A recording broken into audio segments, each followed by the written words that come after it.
സഭ അന്നു കണ്ട ശക്തി വൈഭവം ഭൂവി പുത്തൻ കണ്ട ക്രിസ്തുയായി തീരട്ടെ.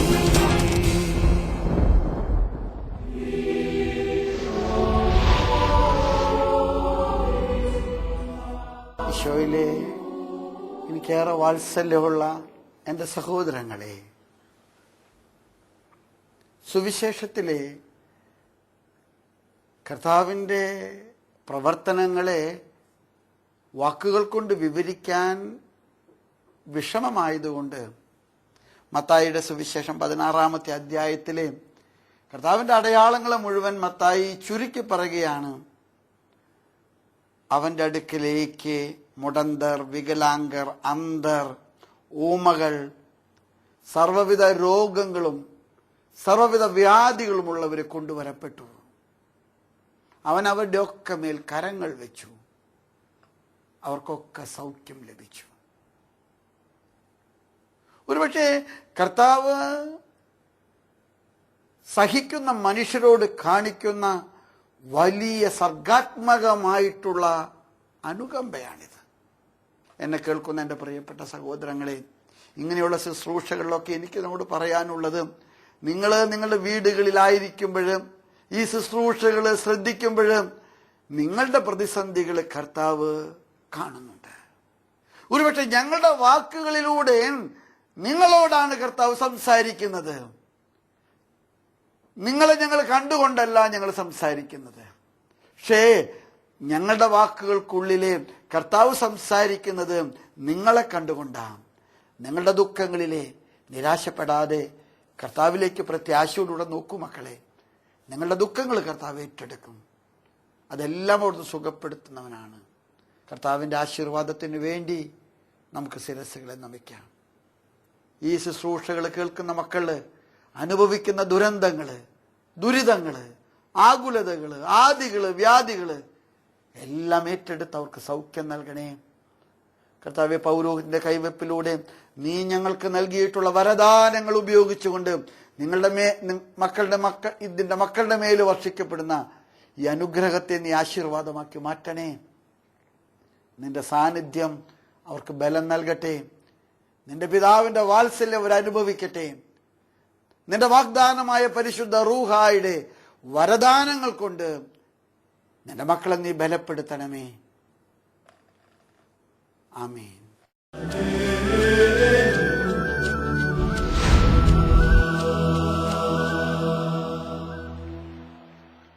ഹല്ലേലൂയ. പുതിയ പെന്തക്കോസ്ത് എന്ന ഈ ആത്മീയ ശുശ്രൂഷയിലേക്ക് കടന്നു വന്നിരിക്കുന്ന നിങ്ങൾക്കെല്ലാവർക്കും നമ്മുടെ കർത്താവായ യേശു ക്രിസ്തുവിന്റെ സ്നേഹവും സമാധാനവും ആശംസിക്കുകയാണ്.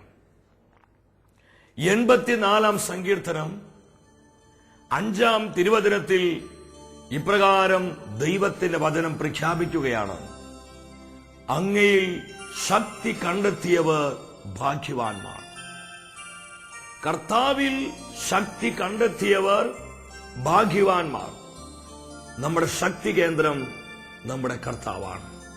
പ്രിയ ദൈവമക്കളെ, പരിപൂർണമായും ഈ വചനത്തിൽ വിശ്വസിച്ചുകൊണ്ട് നമ്മൾ അല്പസമയം പ്രാർത്ഥിച്ചൊരുങ്ങാനായിട്ട് പോവുകയാണ്. നമുക്കെല്ലാവർക്കും കർത്താവിന്റെ സന്നിധിയിൽ എഴുന്നേറ്റ് നിൽക്കാം. സ്വർഗത്തിലെ ദൂതന്മാരോട് ചേർന്ന് സകല വിശുദ്ധരോടും ചേർന്ന് കരമടിച്ച് കർത്താവിനെ പാടി സ്തുതിക്കുന്നു. Hallelujah, hallelujah. എല്ലാവരും കർത്താവേകിയ നന്മകളൊന്നായി ഓർത്തു പാടിയിടാം. വല്ലഭനാം നാഥനു നിത്യം വാഴ്ത്തി പാടിയിടാം. കർത്താവേകിയ നന്മകൾക്കായോ എല്ലാ പരിപാലനയ്ക്കായി നന്ദി പറയുന്നു കർത്താവേ. വല്ലഭനാം നാഥനെ നിത്യം വാഴ്ത്തി പാടിടാം. അവിടുത്തെ സ്നേഹം ശാശ്വതമാണ്. അവിടുന്നേകും കാരുണ്യം ഉന്നതമാണ്. പരിശുദ്ധാത്മ നിറവിൽ ആനന്ദിച്ചുകൊണ്ട് അവരെ വാഴ്ത്തി സ്തുതിക്കാം. അവിടുന്നേകും കാരുണ്യം പരസ്പരം മുഖത്തോട് മുഖം നോക്കി പുഞ്ചിരിച്ച് ചേർന്ന് പാടുന്നു. അവിടുത്തെ സ്നേഹം ശാശ്വതമാണ്. അവിടുന്നേകും കാരുണ്യം ഉന്നതമാണ്. കർത്താവേ കർത്താവിന്റെ വിശുദ്ധരെ അവിടുത്തെ ഭയപ്പെടുവിൻ. കർത്താവിന്റെ വിശുദ്ധരെ എന്താ കാര്യം? അവിടുത്തെ ഭയപ്പെടുവിൻ.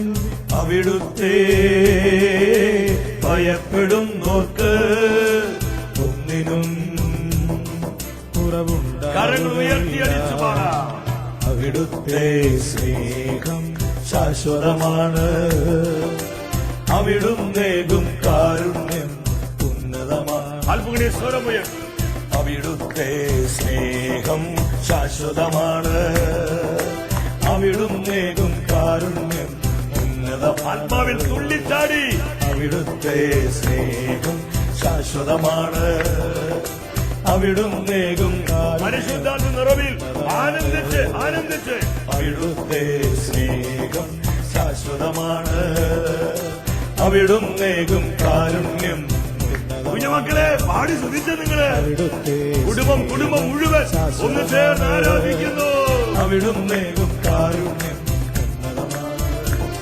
ഇരുകരങ്ങളും ഉയർത്തി നാളിതുവരെ കർത്താവ് നൽകിയ എല്ലാ നന്മകളെ ഓർത്ത്, കർത്താവ് നൽകിയ സംരക്ഷണത്തെ ഓർത്ത്, കർത്താവ് നൽകിയ പരിപാലനയെ ഓർത്ത്, കരുതലിനെ ഓർത്ത് കരമുയർത്തി സ്വരമുയർത്തി യേശുവിനെ വിളിക്കും മക്കളെ.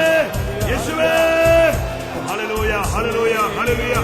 ഞങ്ങളെ കരുതിയ കർത്താവേ, പരിപാലിച്ച കർത്താവേ, സംരക്ഷിച്ച കർത്താവേ, ഹല്ലേലൂയ, ഹല്ലേലൂയ, ഹല്ലേലൂയ, ഹല്ലേലൂയ.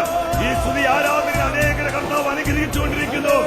അനേകരെ അഭിഷേകം ചെയ്യുന്നു, അനേകരെ സൗഖ്യമാക്കുന്നു, അനേകരെ വിടുവിക്കുന്നു. ഇത് പരിശുദ്ധാത്മ ഉന്നതമായ ശക്തി അനേകായിരങ്ങളിലേക്ക് ഒഴുകുന്നു. Hallelujah, hallelujah, hallelujah. ആത്മാവേ വരിക, വരിക, വരിക. കെട്ടുകളെ പൊട്ടിക്കുക. പരിശുദ്ധാത്മാവേ ബന്ധനങ്ങൾ അഴിക്കുക. പരിശുദ്ധാത്മാവ് രോഗികളെ സുഖപ്പെടുത്തുക. പരിശുദ്ധാത്മാവേ വേദനിച്ചിരിക്കുന്നവരെ, ദുഃഖിച്ചിരിക്കുന്നവരെ ആശ്വസിപ്പിക്കുക. Hallelujah, hallelujah, hallelujah, hallelujah. സ്തുതിച്ച് പ്രാർത്ഥിക്കുക മക്കളെ. എല്ലാം മറന്ന് ആത്മാവിനെ വിളിക്കേ. കർത്താവിന്റെ കരുതൽ, കർത്താവിന്റെ പരിപാലന, കർത്താവിന്റെ സംരക്ഷണം, കർത്താവിന്റെ നന്മ അനുഭവിക്കുവാൻ ഹൃദയങ്ങളെ തുറക്കുക, തുറക്കുക പരിശുദ്ധാത്മാവേ. Hallelujah, hallelujah, hallelujah, hallelujah, hallelujah, hallelujah. ആരാധന, ആരാധന, ആരാധന, ആരാധന. ഇത് അനേകർ അഭിഷേകം പ്രാപിച്ചുകൊണ്ടിരിക്കുന്നു. അനേക രോഗികൾ അത്ഭുത വിടുതൽ പ്രാപിച്ചുകൊണ്ടിരിക്കുന്നു. ഇത് പലരുടെയും ശരീരത്തിൽ ദൈവശക്തി വ്യാപരിക്കുന്ന അനുഭവം അനേകർക്ക് ആത്മാവ് പകർന്നു കൊടുക്കുന്നു. Hallelujah, hallelujah, hallelujah, hallelujah, hallelujah. കർത്താവിന്റെ പരിപാലന അനുഭവിക്കുവാൻ അഭിഷേകം ചെയ്യണമേ. Hallelujah, hallelujah, hallelujah. വർഷങ്ങളായി ഒന്നിലും സന്തോഷമില്ലാതെ ദുഃഖത്തിന്റെ അടിമത്തത്തിലായിരിക്കുന്ന അനേകം ജീവിതങ്ങളിലെ ദുഃഖത്തിന്റെ കെട്ടുകൾ പൊട്ടിച്ച് അനേക മക്കൾക്ക് പരിശുദ്ധാത്മാവ് സ്വർഗത്തിന്റെ ആനന്ദം പകർന്നു നൽകുന്നു. Glory, glory, glory, glory. പരിശുദ്ധാത്മാവേ ഞങ്ങളെ പൊതിഞ്ഞു നിൽക്കണമേ.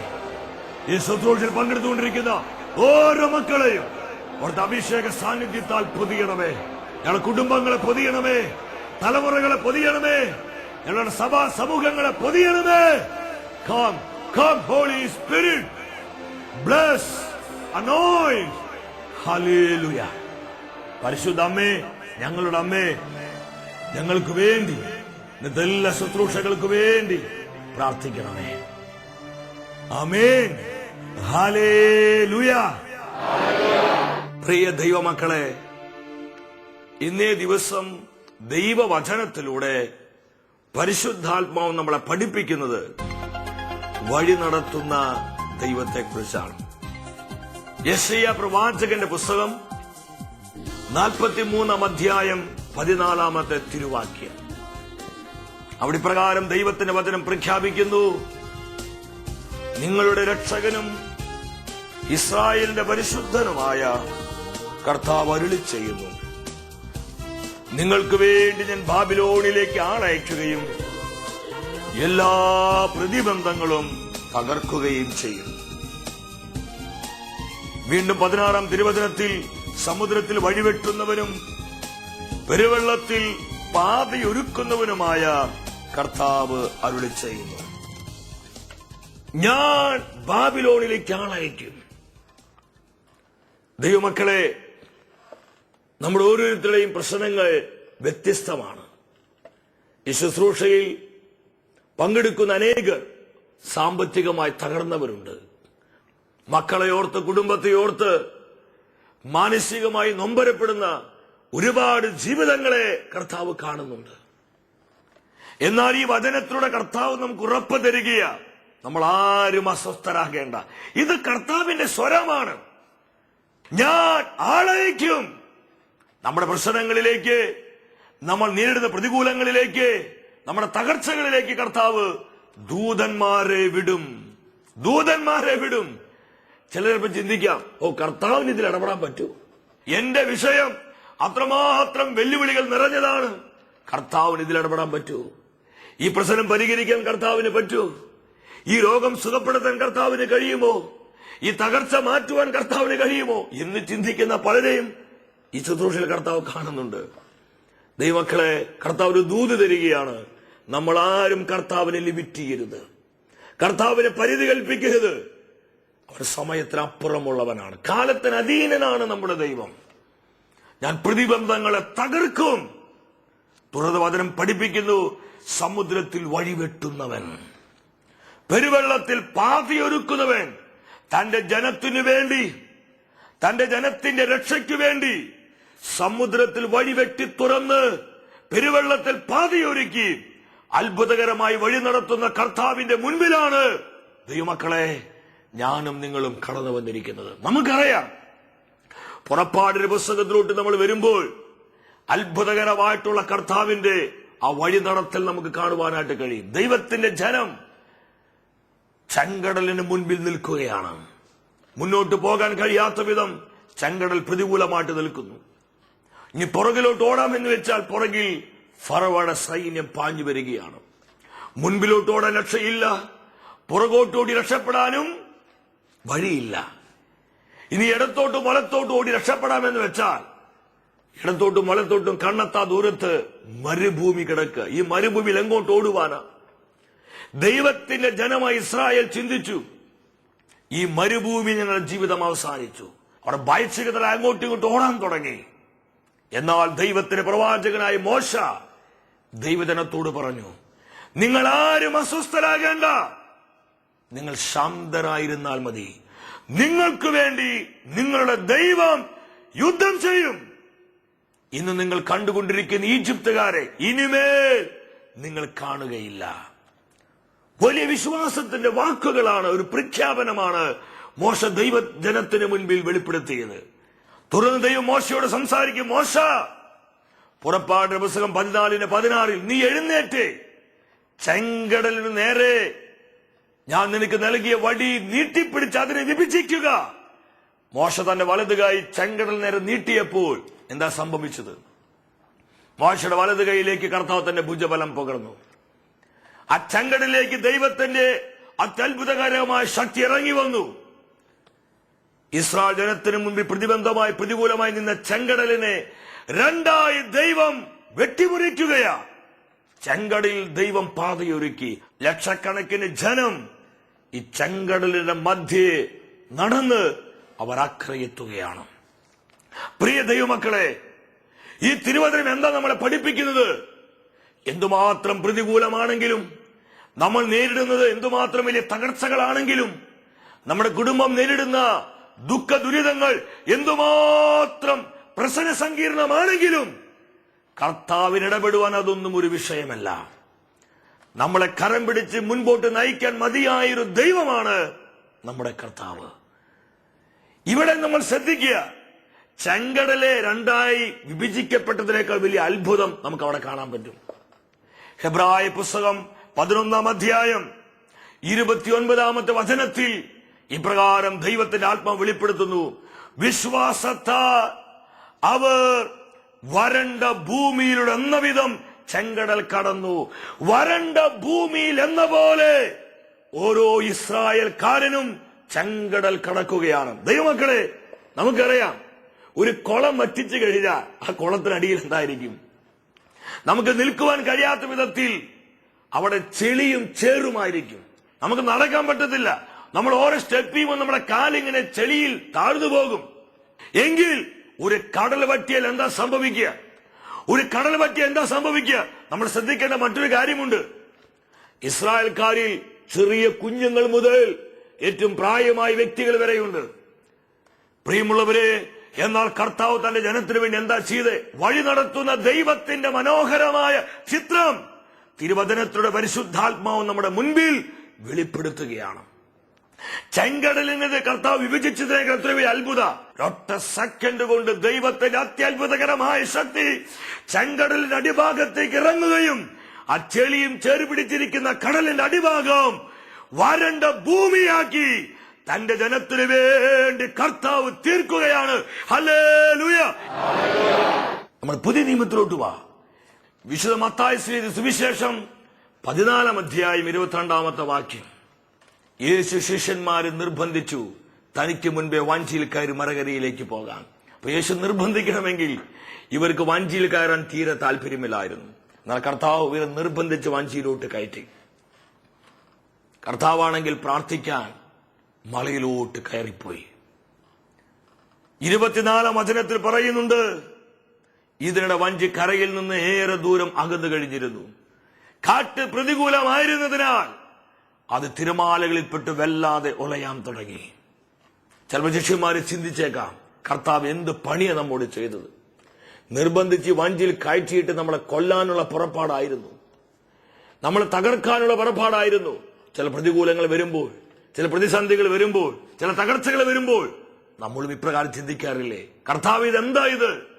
ഞാൻ ഇതുപോലെ പ്രാർത്ഥിച്ചിട്ട്, ഇതുപോലെ നിന്നെ സ്നേഹിച്ചിട്ട്, ഉദാശകൾ സ്വീകരിച്ചിട്ട്, ദശാംശം നൽകിയിട്ട്, ധ്യാനങ്ങൾ ശുശ്രൂഷയിൽ പങ്കെടുത്തിട്ട് എന്തുകൊണ്ടായി തകർച്ച? എന്തുകൊണ്ടായി രോഗം? എന്തുകൊണ്ടായി പ്രതിസന്ധി? എന്തുകൊണ്ടാണ് ഈ അപകട മരണങ്ങൾ? 100 ചോദ്യങ്ങൾ നമ്മുടെ അകത്തും വരാം. നിങ്ങൾ ചിന്തിക്കുക മക്കളെ. ഏകാന്തതയിൽ കർത്താവ് മലയിൽ പ്രാർത്ഥിക്കുമ്പോൾ തന്റെ ശിഷ്യന്മാരുടെ പ്രതിസന്ധി കർത്താവ് അറിഞ്ഞിരുന്നു. അവിചാരിതമായി കർത്താവ് അറിയാതെ ഒന്നും തന്നെ നമ്മുടെ ജീവിതത്തിൽ സംഭവിക്കുന്നില്ല. യാദൃച്ഛികമായി ഒന്നും നമ്മുടെ ജീവിതത്തിൽ സംഭവിക്കുന്നില്ല. സംഭവിക്കുന്നത് മുഴുവൻ കർത്താവ് അറിയുന്നുണ്ട്. മലമുകളിൽ കർത്താവ് ഇതെല്ലാം കാണുക. ശിഷ്യന്മാരുടെ, പത്രോസിനെയും കൂട്ടുകാരുടെയും വേദനകളും കഷ്ടപ്പാടും അവരുടെ പിറുപിറുപ്പ് മുറുമുറുപ്പ് എല്ലാം കാണുകയാണ്. എന്നാൽ വചനം വെളിപ്പെടുത്തുന്നു, രാത്രിയുടെ 4-ാം യാമത്തിൽ കർത്താവ് കടലിന് മീതെ നടന്നു വരികയാണ്. ഞാൻ ഈ തിരുവചന ഭാഗം വായിച്ചപ്പോൾ ചിന്തിച്ചു, എന്തുകൊണ്ടാണ് കർത്താവ് വെള്ളത്തിന് മുകളിലൂടെ നടന്നു വന്നത്? കർത്താവിനെ വേറെ വഞ്ചി വിളിച്ചു വരാമായിരുന്നു, അല്ലെങ്കിൽ അവിടെ പല ചങ്ങാടങ്ങൾ കിടപ്പുണ്ട്, ആ ചങ്ങാടത്തിൽ കയറി വരാമായിരുന്നു.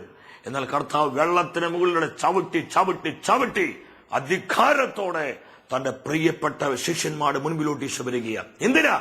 കർത്താവിന് അവർക്കൊരു പാഠം പഠിപ്പിക്കാനുണ്ടായിരുന്നു. കാരണം കർത്താവിന് മനസ്സിലായി, ഇവരിപ്പോൾ പേടിച്ചിട്ടാ നിൽക്കണേ, ഭയപ്പെട്ടിട്ടാ നിൽക്കണേ. ഇവരുടെ ഭയം മറ്റൊന്നുമല്ല, ഇവരുടെ ഭയം ആർത്തിരമ്പുന്ന തിരമാലകളാണ്. ഇവർ ഈ തിരമാലകൾ കണ്ട്, ഈ വെള്ളം കണ്ട് ആകെ അസ്വസ്ഥരായി. പത്രോസും കൂട്ടുകാരും ഭയപ്പെട്ടുപോയി. കർത്താവ് അവരോട് വിളിച്ചു പറയുകയാണ്, നിങ്ങൾ എന്താണോ ഭയപ്പെടുന്നത്, നിങ്ങൾ എന്താണ് അസ്വസ്ഥപ്പെടുത്തുന്നത്, നിങ്ങളിപ്പോൾ പ്രതിസന്ധിയിലാക്കിയിരിക്കുന്ന എന്താണോ അത് എന്റെ കാഴ്ചവെട്ടിലാണ്. ഹല്ലേലൂയ! പ്രിയ സഹോദര സഹോദരി, ഇതിലൂടെ വലിയൊരു ദൂത് കർത്താവ് നമുക്ക് തരികയാണ്. ഞാനും നിങ്ങളും അനുഭവിക്കുന്ന സകല പ്രശ്നങ്ങളും, നമ്മുടെ സകല വിഷയങ്ങളും സാക്ഷാൽ ദൈവപുത്രനായ കർത്താവായ ക്രിസ്തുവിന്റെ കാഴ്ചവെട്ടിലാണെന്നുള്ള വലിയ യാഥാർത്ഥ്യം ഈ തിരുവചനത്തിലൂടെ പരിശുദ്ധാത്മാവ് നമ്മളെ പഠിപ്പിക്കുകയാണ്. ഹല്ലേലൂയ! പിന്നെ എന്തിനാ നീ ഭാരപ്പെടണേ? എന്തിനാ നീ അസ്വസ്ഥപ്പെടണേ? എല്ലാം കർത്താവിന്റെ കാഴ്ചവെട്ടിൽ. ഹോ ജീസസ്! എല്ലാം കർത്താവിന്റെ കാഴ്ചവെട്ടിൽ. എന്തൊരു തിരിച്ചറിവാണിത്! ഈ ബോധ്യം കിട്ടിയപ്പോൾ ആദ്യം അവര് ഭൂതമാണെന്നൊക്കെ വിളിച്ചു. പക്ഷെ കർത്താവ് പറഞ്ഞു, ഭയപ്പെടേണ്ടത് ഞാനാണെന്ന് പറഞ്ഞപ്പോൾ ആ സ്വരം അവർക്ക് മനസ്സിലായി. ഉടനെ പത്രോസിന്റെ ഭയം മാറി, പത്രോസിന്റെ നിരാശ മാറി, പത്രോസിന്റെ തളർച്ച മാറി. പത്രോസ് നോക്കിയപ്പോൾ തന്റെ പ്രിയപ്പെട്ട ഗുരു, തന്റെ പ്രിയപ്പെട്ട കർത്താവ് താൻ ഭയപ്പെട്ടിരുന്ന ആ തിരമാലകൾക്ക് മുകളിലൂടെ, വെള്ളത്തിന് മുകളിലൂടെ അധികാരമുള്ളവനായി നടന്നു വരുന്നത് കണ്ടു. പത്രോസ് പറഞ്ഞു, കർത്താവേ, അത് നീയാണെങ്കിൽ ഞാനും ഒന്ന് നടക്കട്ടെ. കർത്താവ് പറഞ്ഞു, പോന്നാൻ പറഞ്ഞു. പ്രിയമുള്ളവരെ, നമ്മളിവിടെ ശ്രദ്ധിക്കേണ്ട ഒരു കാര്യമുണ്ട്. പത്രോസ് എന്തിനെയാണോ ഭയപ്പെട്ടത്, ആ പ്രശ്നത്തിന്റെ മുകളിലൂടെ, ആ പ്രതിസന്ധിയുടെ മുകളിലൂടെ കർത്താവ് അവനെ വഴി നടത്തുകയാണ്. ഹല്ലേലൂയ!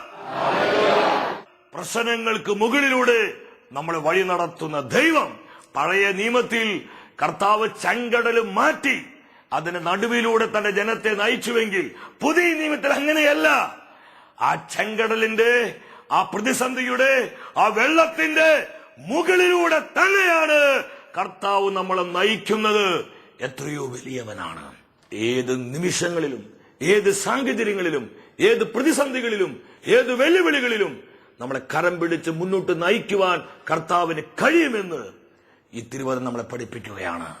പ്രിയ ദൈവമക്കളെ, ഒന്നിനെക്കുറിച്ചും അസ്വസ്ഥരാകാതെ നമ്മുടെ ജീവിതവും, നമ്മുടെ ജീവിതത്തിന്റെ സകല ഭാരങ്ങളും, ഇന്ന് എന്നെയും നിങ്ങളെ വിഷമിപ്പിക്കുന്ന സകല പ്രതിസന്ധികൾ കർത്താവിനെ കൊടുക്ക്.